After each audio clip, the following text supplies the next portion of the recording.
Welcome to A Healer in Every Home. This week, Men's Health, featuring natural Viagra and supplements for the type A guy with digestive problems.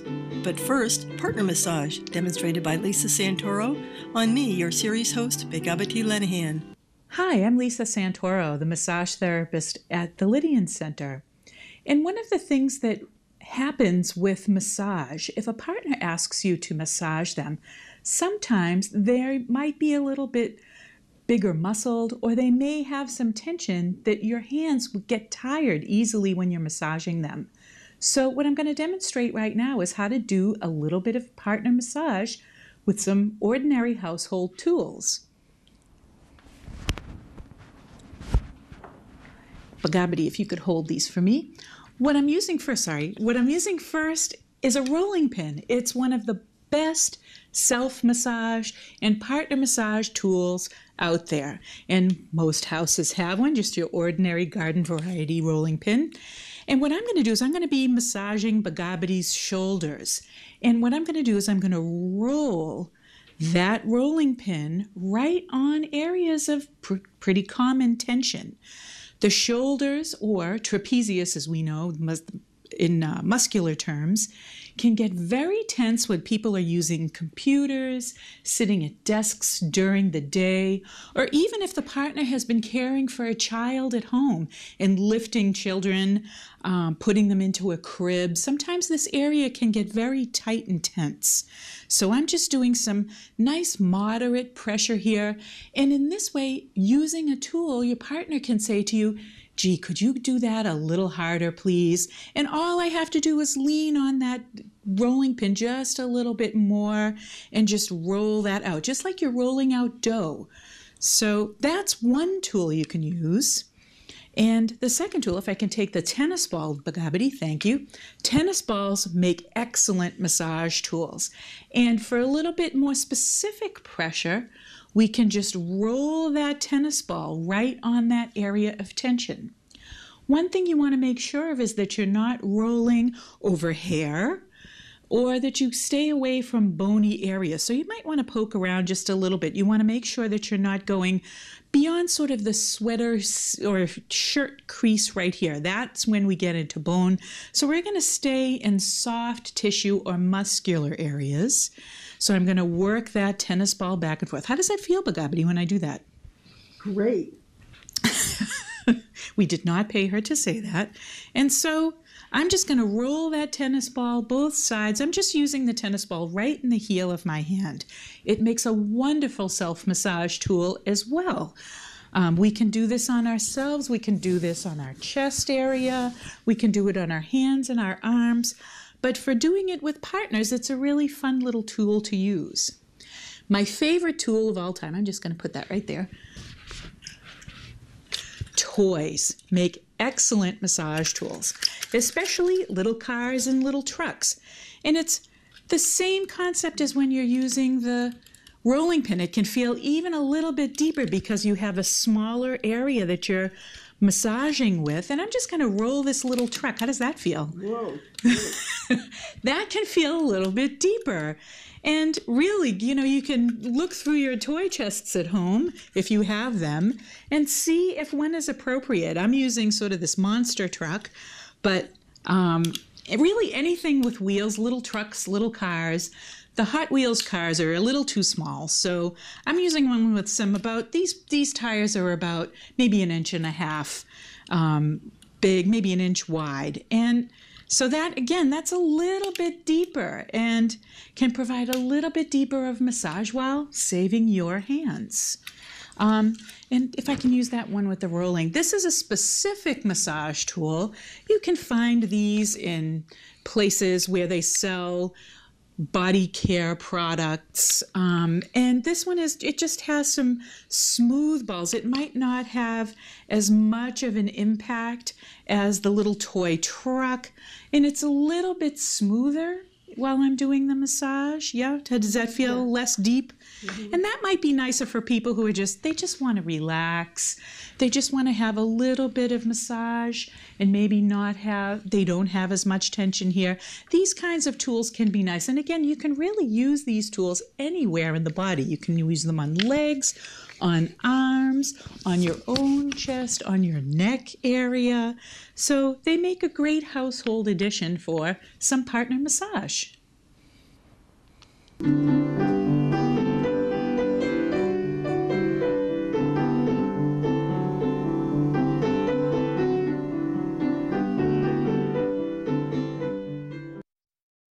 We will talk to you about simple things you can do to prevent disease and stay healthy. So, Emily, what are the leading causes of death in the U.S.? The leading causes of death for men are heart disease, cancer, unintentional injuries, adverse drug reactions, stroke, respiratory disease, and diabetes. According to the Journal of the American Medical Association, 30% of American men over the age of 60 use at least 5 prescription medications daily. 91% of U.S. adults claim to use at least 1 medication regularly. 140,000 deaths per year are due to adverse drug reactions. To put this into perspective, the Centers for Disease Control estimated that 11,000 people died last year of swine flu, yet 140,000 people die per year of adverse drug reactions. Yes, medications are necessary, but when 91% of Americans use a medication regularly, perhaps this should raise some reflection on our ways of healthcare and that we should take some steps to make changes towards healthier living. Everybody and everything that you do makes a difference. So even if you have a medical condition, it is never too late to start. So, Emily, what kinds of things can we do to help prevent those big killers, cancer, heart disease, and the other serious illnesses? Well, I say start the day with lemon water. Even though lemons taste sour like an acid, they actually produce an alkaline reaction in the body. An alkaline environment makes it less likely for germs or cancer to grow or for inflammation to take place. New studies show that inflammation contributes to plaque formation in the blood vessels, which lead to increased cholesterol. Lemons are also high in vitamin C, making them great for the immune system. So squeeze half a lemon into your water for a refreshing beverage. So is soda bad to drink? Yes, it's bad to drink. An average American consumes 150 pounds of sugar per year. Do you know how much that is? I don't even weigh 150 pounds. 1 can of soda contains 40 grams of sugar in the form of high fructose corn syrup. In a study titled Soft Drink Consumption and Obesity, they say that high fructose corn syrup in soda increases triglyceride levels, risk of diabetes, hypertension, inflammation, and can contribute to fat deposition. Any sugar that is not burned, such as an exercise, gets turned into fat by the liver. Now you say, what about soft drinks that are sugar-free or diet sodas? Well, they often contain aspartame, which can cause cancer, so stick to your 8 glasses of water per day. And what about exercise? Yes, exercise sometimes tends to be one of the lowest priorities for people.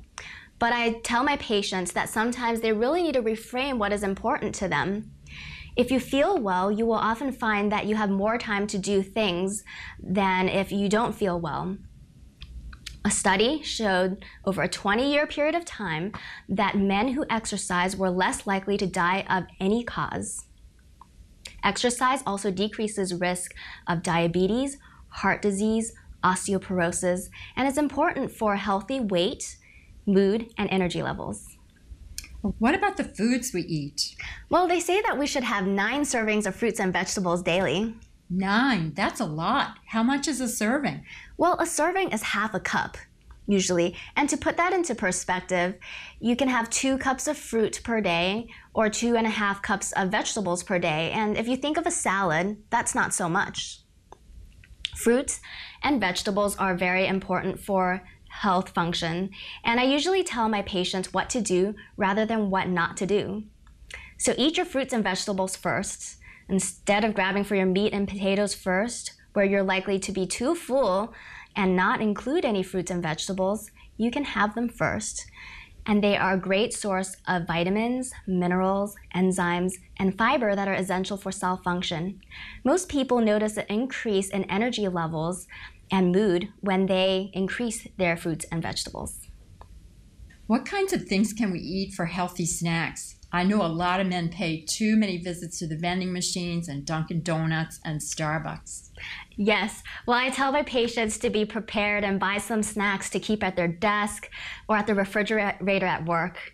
Some examples of healthy snacks include nuts such as almonds, celery or carrot sticks dipped in hummus or nut butter, yogurt, fruit, energy bars, but be sure to read the labels for your protein bars to not contain high fructose corn syrup. When at home, I love to have leftovers such as soups, stews, or appetizer salads as snacks. And lastly, don't let that beer belly grow.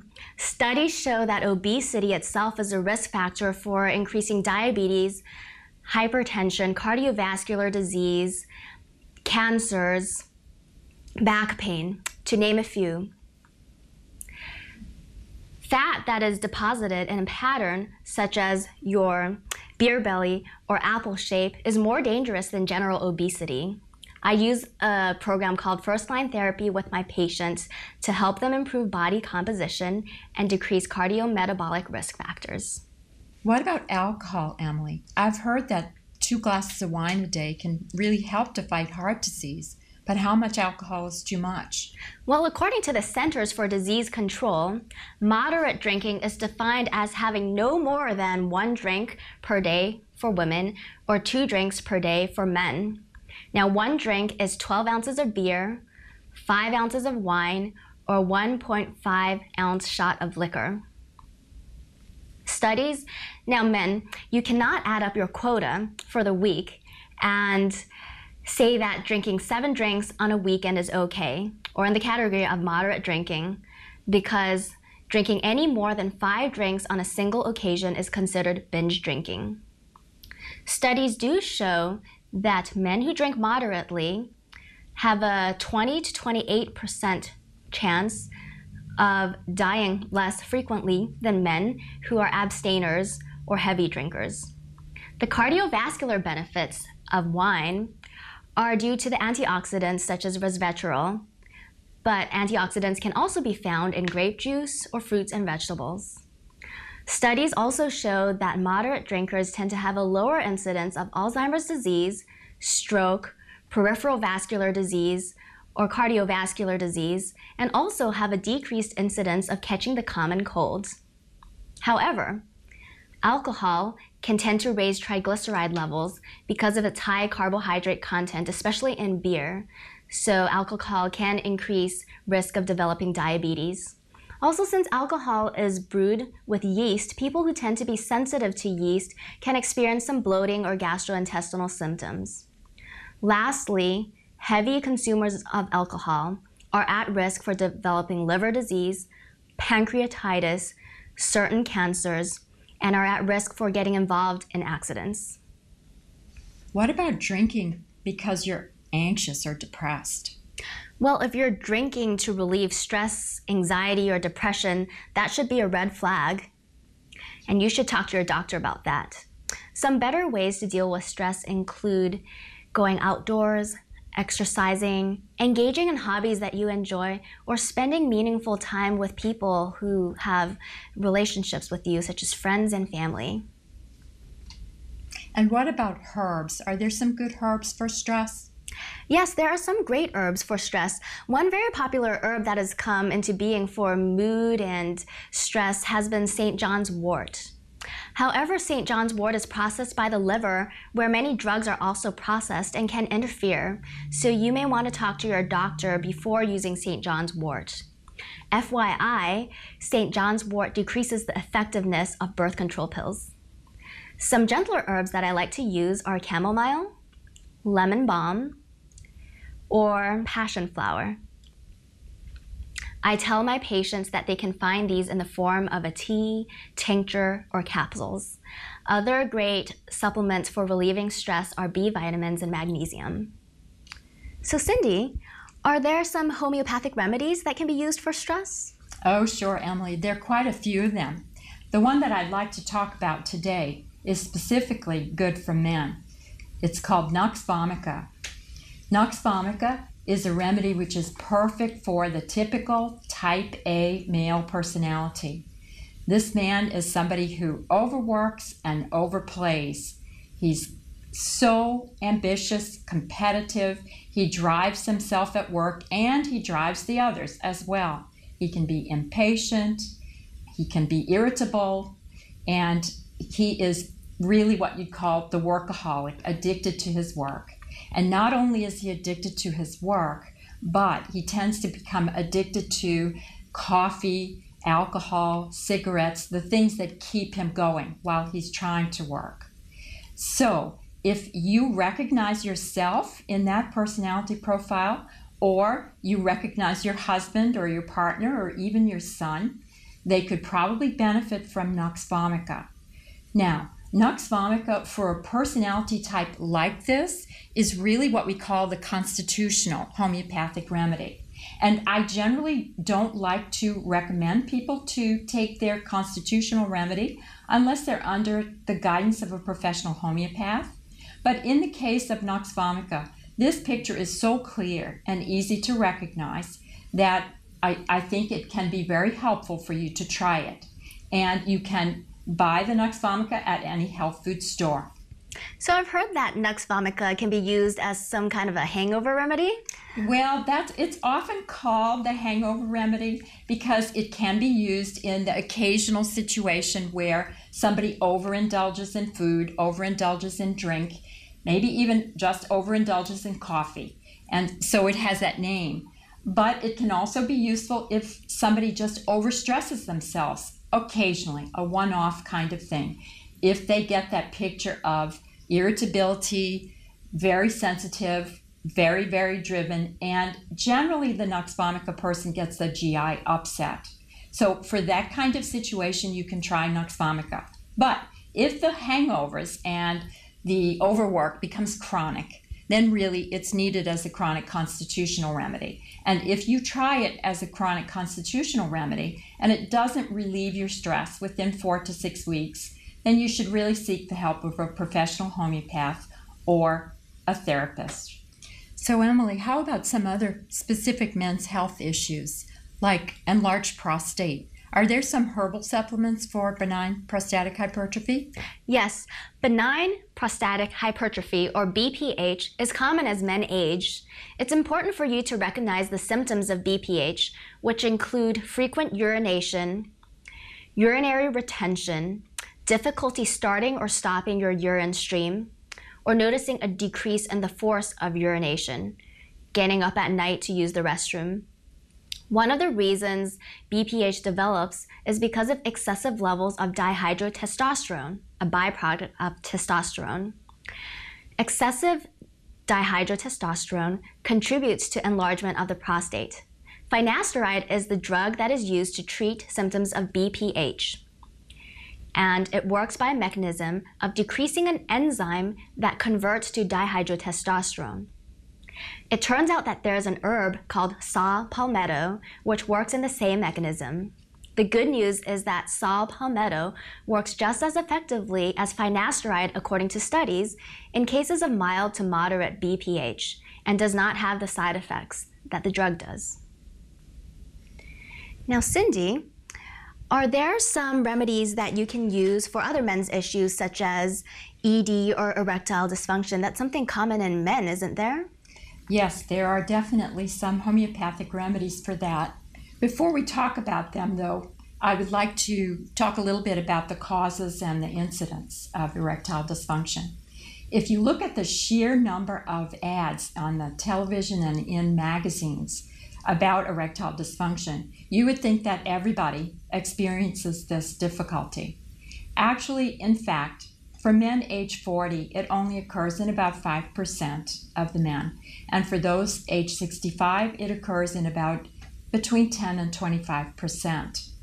The causes of erectile dysfunction in the older men in particular are serious diseases like diabetes, cardiovascular disease, liver disease, kidney disease. Any of these can lead to erectile dysfunction. And of course, the disease itself has to be addressed first as the primary issue in that case. Some other things like smoking, obesity, and a sedentary lifestyle can also lead to erectile dysfunction. So making those kinds of lifestyle changes is also a very good idea. Do some drugs cause erectile dysfunction? Oh, very definitely. A lot of common drugs can cause erectile dysfunction as a side effect. Antihistamines, antihypertensives, anti-anxiety drugs, antidepressants, and anti-ulcer drugs, among many others, can lead to erectile dysfunction. If you begin to experience erectile dysfunction and you are taking any of those medications or any long-term medication, check with your doctor to see whether it's a side effect of the medication, and he may be able to change your prescription so that you don't have to experience that as a side effect. Now, there are also psychological causes of erectile dysfunction, including guilt, feeling of failure, low self-esteem. These actually account for about 10 to 20% of the cases. If you experience any of those emotions and then find yourself experiencing erectile dysfunction, particularly for the first time, you could try several homeopathic remedies which may help you in your particular situation. For example, Agnus castus is a good homeopathic remedy which can relieve erectile dysfunction when the person who experiences it suddenly feels like a failure. For whatever reason, it can be in their work, it can be in their home life or in their finances. But if you experience erectile dysfunction and you feel it has to do with feeling like a failure, try Agnus castus. With Agnus castus, there is a normal desire for sexual activity, but just the inability to perform. In contrast, in the case where the sexual desire is lost and the man becomes extremely shy about the whole situation, a good remedy to try in that situation is baryta carb. With baryta carb, you can have a kind of a insensitivity of the genitals, maybe even a numbness or even coldness. If you have that pattern and it's in a situation where it's a very shy type of person, then baryta carb might be useful. And finally, conium is a good remedy to use if you've had a very prolonged abstinence from sexual activity and on restarting, you find yourself unable to perform. This might occur if you are recently widowed and you have a period of time where you have no sexual activity. These are cases where if you take the homeopathic remedy at the outset of the erectile dysfunction, you may be able to prevent it from becoming chronic. If, on the other hand, you are already suffering from chronic erectile dysfunction, then your best approach would be to seek help from a professional homeopath. A well-matched homeopathic constitutional remedy can very often resolve the situation of erectile dysfunction. Now, Emily, are there any herbs for erectile dysfunction? Yes, there are many, and it really just depends on the cause of ED. Viagra, which is a drug used to treat ED, works by increasing the nitrous oxide cycle, increasing vasodilation and blood flow to the penis, causing an erection. Amino acid called arginine actually works on the nitrous oxide cycle, and that can be used for ED. And Cindy, are there any homeopathic remedies or cases that you see for men, such as injuries, muscle soreness, insomnia, and database? Yes, there are quite a few things which men can experience on the job or at home while they're out mowing the grass, or if they have a particularly physical, laborious job. There are lots of situations where homeopathic remedies can benefit. I won't go through all of them because there's so many, but I'll pick out a few favorites. For example, arnica is a remedy which can be useful in very many situations of injury. Arnica is a great remedy for bruises, cuts, contusions, even concussions. It helps to prevent swelling or to reduce swelling, and it helps the wound to heal. Another pair of remedies which are really useful in sprains and strains are Rhus tox and Ruta graveolens. Rhus tox is used for the kind of muscle strain where the muscles feel extremely stiff and painful. And they're worse in the morning when you've been lying still all night and you first start to move. That's when they're the most painful. They only get better if you start moving around.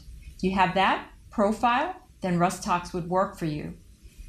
On the other hand, you can use Ruta graveolens for muscle strains and joint pain, which is a really heavy, intense, painful situation which is not relieved by any motion. Another favorite of mine is Apis mellifica. Men outside can get insect bites and bee stings, and Apis is great for those kinds of bites or stings where there's a lot of heat and a lot of swelling and redness. And finally, the last remedy which I'd like to talk about is homeopathic coffea. If you experience an occasional insomnia that's based on excitement, overexcitement, it can be about something bad or about something good, but that is a perfect situation in which to use homeopathic coffea. And coffea is a great remedy to remember the homeopathic principle, which is that like cures like. In any of these at-home care situations, you must be careful to be sure that if you've got a serious injury or any kind of condition that you do seek medical attention. But while you're on the way to the doctor or even on the way to the emergency room, if it's an emergency, you can always take a homeopathic remedy as well. At the end of our show, we'll show you some list of books which you can learn more about at-home care with homeopathy, and we'll show you a website where you can learn more about courses and workshops in the Boston area.